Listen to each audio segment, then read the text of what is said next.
کوئی بھی چیز بغیر سختی کے کمال پہ نہیں پہنچتی ہے۔ اگر آسان ہوتا کمال پہ پہنچنا، یا دنیاوی بھی چیز اگر ہوتی اور وہ پرفیکشن ہونا آسان ہوتا، پھر ہر کوئی کمال پہ ہوتا۔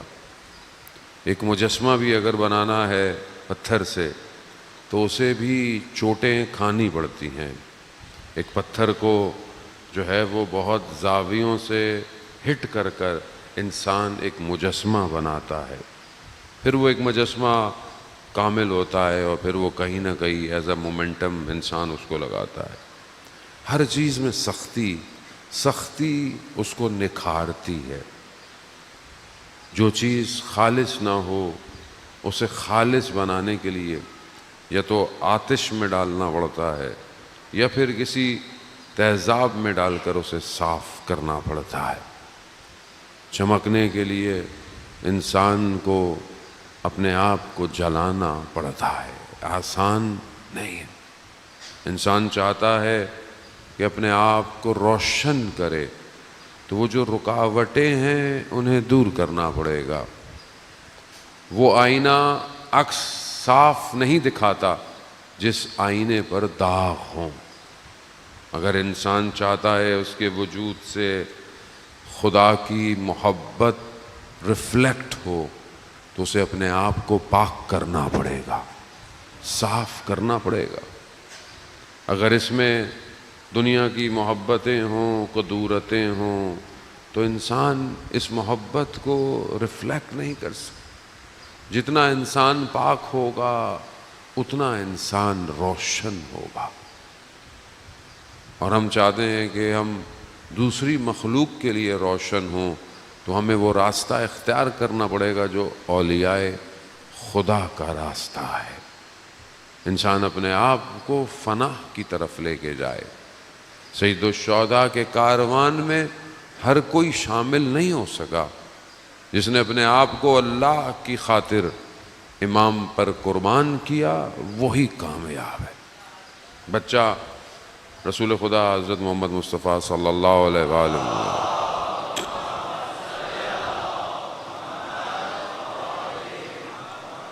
رسول خدا نے پوچھا میں تمہیں کتنا پیارا لگتا ہوں؟ اس بچے نے کہا یا رسول اللہ مجھے آپ میری آنکھوں سے بھی زیادہ پیارے لگتے ہیں۔ اس نے بولا اور کتنا پیارے لگتے؟ کہا مجھے آپ میرے وجود سے بھی زیادہ۔ کہا اور کتنا؟ کہا مجھے آپ میرے ماں باپ سے بھی زیادہ پیارے لگتے ہیں۔ اس طرح رسول خدا اس سے پوچھتے گئے، تو پھر بچے سے پوچھا کیا میں تمہیں خدا سے بھی زیادہ پیارا لگتا ہوں؟ کہا نہیں یا رسول اللہ مجھے آپ خدا ہی کی خاطر پیارے لگتے ہیں۔ یعنی توحید اس بچے سے سمجھیں کہ اسے پتا ہے کہ راستہ خدا تک رسول سے ہو کے جاتا ہے۔ اب یہ بہت زیادہ ضروری ہے کہ انسان اپنے آپ کو اولیاء تک پہنچائے، پہنچنا ضروری ہے۔ اگر انسان اپنے اولیاء تک پہنچ گیا تو ہی انسان اس در پرواز کر سکتا ہے۔ کتنے ایسے واقعات اصحاب کے ہیں کہ جنہوں نے رسول خدا کے ساتھ زندگی گزاری اور پھر اپنے آپ کو، ایک صحابی کہ جو رسول خدا سے کوشش کرتا ہے کہ میں ہر وقت دیکھوں، ہر طریقے سے دیکھوں، ان کی خدمت میں پہنچوں، لیکن بہرحال جب پہنچتے ہیں تو کوئی اور پہلے بیٹھا۔ ایک دفعہ اس نے کوشش کی کہ میں مسجد میں جاؤں ایسے کہ کوئی اور نہ ہو، اور اپنی طرف سے پوری کوشش کی کہ میں پہلے پہنچ جاؤں، لیکن جا کر کیا دیکھا کہ جناب سلمان فارسی بیٹھے ہوئے ہیں۔ تھوڑا عشق اور محبت تھی تو اس ناراضگی کے عالم میں جناب سلمان سے کہا سلمان تم کہاں سے آئے؟ زمین سے باہر آئے یا آسمان سے نیچے آئے؟ کہا میں قدموں کے نشان تو کہیں نہیں دیکھ رہا۔ کہا میں نے اپنے قدموں کو رسول کے قدموں میں ضم کر دیا ہے۔ تبھی تو سلمان و منا اہل بیت ہے۔ وہ یہ راستہ اپنے وجود سے باہر نکل کر ولی تک پہنچتا ہے۔ اس کے لیے اپنے آپ کو فنا کرنا عزیزان محترم بہت ضروری ہے کہ ہم اپنی زندگی میں دیکھیں کیا عملاً ہم اپنے آپ کو امام تک پہنچانا چاہتے ہیں کہ نہیں چاہتے؟ عشق اور محبت کیسے واضح ہوگا؟ وہ اطاعت سے واضح ہوگا. اطاعت زندگی میں نظر آنی چاہیے، زبان میں نہیں ہونی چاہیے. کوئی شخص کہے مجھے یہ آتا ہے، تو آتا زبان سے تھوڑی ہے. کوئی شخص ڈگری لے کر آئے کہ میرے پاس یہ ڈگری ہے، میرے پاس یہ سرٹیفکیٹ ہے، میرے پاس یہ ڈپلومہ ہے، مطلب کمپیوٹر کا ہے، فلانے کام کا ہے. اگلا بولے گا سائٹ پہ رکھو، یہ لو کمپیوٹر بیٹھو یہ کام کرو. تو اگر اس کو وہ کام نہیں آئے گا تو یہ ڈگری کسی کام کی نہیں ہے. تو یقیناً زبان سے محبت کا اظہار اپنے اندر معنی رکھتا ہے، ضروری بھی ہے کہ انسان تکرار کرے، لیکن عمل جب تک اظہار نہیں کرے گا وہ حقیقت تک نہیں پہنچ سکتا. تو ہماری زندگی میں عمل کیسا ہے؟ وہ ایک حدیث کے ذریعے سے کہ ہم اپنی زندگی میں دیکھیں، اگر ہم چاہتے ہیں کہ اپنے دل کو صاف کریں. حدیث جو ہے وہ حضرت محمد مصطفیٰ صلی اللہ علیہ وآلہ صلی علیہ محمد، دل کو صاف کریں. اگر چاہتے ہیں کہ دل ہمارا صاف ہو تو رسول خدا کہتے ہیں چند چیزیں جو ہے وہ عمل کرو. پہلی کیا ہے؟ پہلی چیز ہے علماء کے ساتھ اٹھتے بیٹھتے رہا کرو. ہم نشینی کہ مین نون بائی اس کمپنی ہے، یعنی انسان اپنے دوستوں سے اپنے اٹھنے بیٹھنے سے پہچانا جاتا ہے. وہ پہلی چیز. امام کی اطاعت، امام کا انتظار، امام کی طرف بڑھ رہے ہیں. آپ کا اٹھنا بیٹھنا کیسا ہے؟ ایک شخص بولے کہ میں مولا کا انتظار کر رہا ہوں، لیکن اس کے دوست اس کا اٹھنا بیٹھنا کہیں سے یہ بتا ہی نہیں رہا کہ وہ امام کا انتظار کر رہا ہے.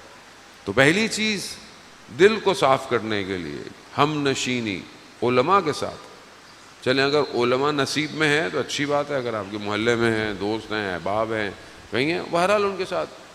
مجالس العلماء عبادت بھی ہے، یعنی علماء کے ساتھ بیٹھنا عبادت بھی ہے، لیکن دوست بھی ہوں انسان کے، رفیق بھی ہوں انسان کے، اچھا دوست بھی ہو جو اس کو خدا کی طرف لے کے جائے. حضرت عیسیٰ علیہ السلام سے پوچھا کہ دوست کیسا ہونا چاہیے، رفیق کیسا ہونا چاہیے؟ تو انہوں نے کہا دوست ایسا ہونا چاہیے جسے دیکھ کر تمہیں خدا یاد آئے. تو کیا میرے دوست ایسے ہیں کہ جسے میں دیکھوں خدا یاد آئے، یا کچھ اور یاد آتا ہے؟ یا میں خود ایسا ہوں، میں خود یعنی میرا عمل ایسا ہے کہ کوئی میرا دوست مجھے دیکھے تو اس کو خدا یاد آئے. ہم نشینی اٹھنا بیٹھنا بہت امپورٹنٹ ہے. دعائے ندبہ میں کیا پڑھتے ہیں ہم؟ دعائے ندبہ جو امام کے لیے دعا پڑھتے ہیں، ندبہ پڑھتے ہیں، جمعے کے دن ریکمینڈڈ ہے. ہمارے ہاں سنڈے کو ہوتی ہے، چھٹی والے دن، کیونکہ پبلک کے پاس ٹائم نہیں ہے. امام بھی آنا ہوگا تو بولیں گے مولا جمعے والے دن چھٹی نہیں ہے، آپ اتوار کو آئیے گا. اصل دعا وہ جمعے کے لیے ہے، نتبہ عید کے دن پڑھنے والی ہے. جتنی عید الفطر، جتنی عید ہے، عید میں نتبہ ہے. یعنی میری عید کیسی عید ہے؟ میرا امام ہی نہیں ہے. اصل انسان نتبہ امام کے لیے. دعائے نتبہ اس میں جملہ ہے کہ پروردگار مجھے ایسا مونس اور یار دے جس کے ساتھ بیٹھ کر میں امام کے لیے گریا کروں. یعنی بیٹھنا بہت ضروری ہے. ابھی ماشاءاللہ آپ یہاں پہ تو 95% جوان ہیں ماشاءاللہ سارے. جو بزرگ ہیں وہ بھی جوان ہی، ان کے دل جوان ہیں.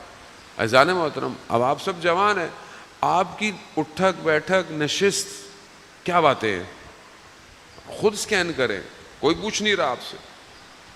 آپ جو بیٹھتے ہیں مجلس، ماشاءاللہ مجلس تو عزاداری ہے، ماتم بھی کرتے ہیں، جلوس بھی، لیکن اس کے علاوہ جب آپ دوست آپس میں بیٹھتے ہیں کیا باتیں کرتے ہیں آپ؟ میں بتاؤں کیا باتیں کرتے ہیں آپ؟ آپ کی باتیں آپ کی زندگی کا ہدف معین کر رہی ہیں. آپ کی نگرانی، پریشانی آپ کے ذہن کو باہر لے کر آ رہی ہے. کیا بات کر رہے ہیں؟ مطلب کوئی چیز دیکھتے ہیں تو آپ کیا بولتے ہیں؟ پازیٹیو ہے یا نیگیٹو ہے؟ بہت ضروری ہے اپنی نشست کو، اپنے اٹھنے بیٹھنے کو. میں یہ نہیں کہہ رہا کہ آپ بڑے مولوی صاحب مطلب ہم سب بیٹھ کے تسبیح پکڑ لیں ہاتھ میں، سارے بیٹھے رہے تسبیح پڑھتے رہے. نہیں، مطلب آپ کوئی بھی بات کریں، دنیا کی بات کریں، پالیٹکس کریں، سوشل باتیں کریں، لیکن اس میں پاکیزگی، اس میں حیا، اس میں مقصد، اس میں ہدف ہے یا نہیں ہے. اور آج کل تو دوست انسان کا کوئی بھی نہیں ہے سوائے موبائل کے. سب سے زیادہ دوست تو انسان کا موبائل ہے، اس سے زیادہ باتیں کرتا ہے. گھر والے بھی یہ کہتے ہیں، زوجہ کہتی ہیں شوہر موبائل کے ساتھ زندگی زیادہ گزارتے ہیں. بچے کہتے ہیں ماں باپ موبائل کے ساتھ زیادہ ہیں، ہمارے ساتھ نہیں ہیں. ماں باپ بچوں کے لیے یہی بول رہے ہیں، بچے موبائل کے ساتھ زیادہ ہیں، دوست کے ساتھ نہیں ہے. خوب یہ بھی ضروری ہے، چلیں موبائل بھی آپ کا دوست ہی صحیح. اب وہ موبائل کیا ایسا ہے کہ وہ خدا کی طرف لے کے جا رہا ہے؟ کیا اس کا اسکرین سیور، کیا اس پر چلنے والی ریلز، آپ کی آئی ڈی، آپ کا سرچ انجن سرچ کیا کرتا ہے؟ جو انسان ڈھونڈنا چاہتا ہے، جو انسان دیکھنا چاہتا ہے، جو انسان جاننا چاہتا ہے، وہ جو آپ کا سرچ انجن ہے، کیا وہ خدا کی طرف لے کے جا رہا ہے یا کہیں اور لے کے جا رہا ہے؟ خود سکین کریں، کوئی نہیں پوچھ رہا آپ سے، کوئی آپ کا موبائل پکڑ کے دیکھ بھی نہیں رہا، کوئی نہیں دیکھ رہا. اب یہ پہلی شرط، اٹھنا بیٹھنا ہم نشینی. کاش کوئی ہوتا جس کے ساتھ بیٹھ کر میں اپنے امام پر گریہ کرتا. بہت ضروری ہے خلوت میں، تنہائی میں، پہلی چیز. دوسری چیز جو انسان کے دل کو صفا دیتی ہے وہ یتیم کے سر پہ ہاتھ رکھنا. پیغمبر کی حدیث ہے، آپ جانتے ہیں رسول خدا کتنا یتیموں سے محبت کرتے تھے، کتنا یتیموں. مدینہ کے یتیم بچے جب بڑے ہوئے تو افتخار کرتے تھے کہ ہمیں رسول خدا اپنے سینے سے لگاتے تھے. ہم اپنے معاشرے میں یتیم بچے ہوں گے، یقیناً آپ کے خاندان میں، آپ کے محلے میں کتنوں کے سر پہ ہاتھ رکھتے ہیں. اور حدیث بھی ہے کہ جو یتیم کے سر پہ ہاتھ پھیرتا ہے اس کے جتنے بال ہیں اتنے آتش جہنم اس کو بچا لیتی ہے. دوسری چیز ہے اب یہ انسان کو صفا کی طرف. تیسری چیز تنگ دستی میں صدقہ دینا، یعنی جس کے پاس پیسہ ہو وہ صدقہ دے تو خود ضروری صدقہ سب کو دینا چاہیے، لیکن تنگ دستی ہے، نہیں ہے، حالات اچھے نہیں ہیں، مگر اس کے باوجود صدقہ دینا، یہ انسان کے دل کو صاف کرتا ہے. وہ رسول کی حدیث ہے جان محترم. اب یہ چیزیں جب پریکٹیکل ہوں گی تو پھر عمل سے محبت کا اظہار ہوگا. ظاہر انسان ایسے ہی کرے گا، اور جب انسان یہ کرے گا تو پھر خود انسان آہستہ آہستہ امام کے کاروان میں شامل ہو جائے گا.